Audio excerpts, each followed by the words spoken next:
Ito yung reel natin na Shimano Twin Power 10,000 PG. At may line na siya mga idol. Nilagyan natin to ng PE4. At ang nailagay na natin dito ay 400 meters. At lalagyan natin ito mga idol ngayon ng leader line. Lalagyan natin ng 60 pounds or katumbas ng 30 kilos na leader line.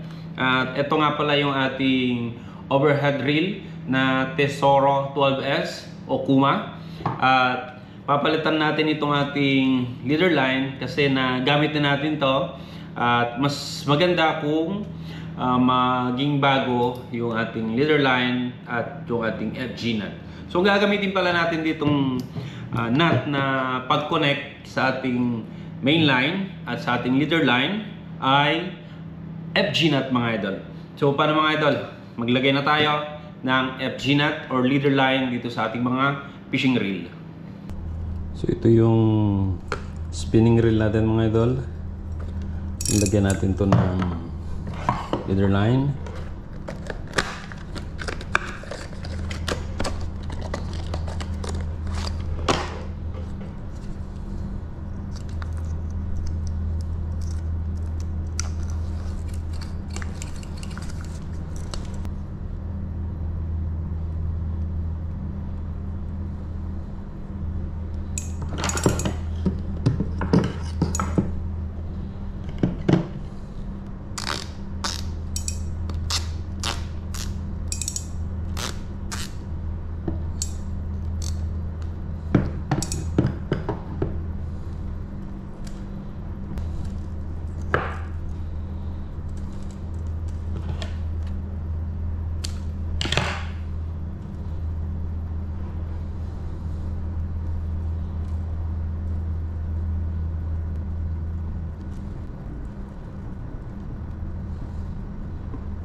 So ito na yung twin power natin mga idol.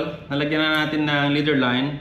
At siya nga pala, pakita ko sa inyo itong ating leader line na FG nut na ginawa. Ayan o.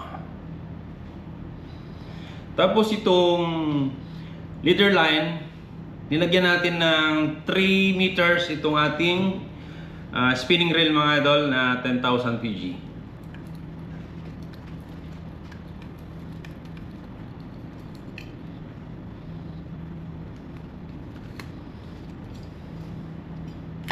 So yan mga idol, ready na to para sa ating vertical jigging. At ito naman yung ating Okuma Tesoro 12S na lagyan na rin natin ng bagong leader line.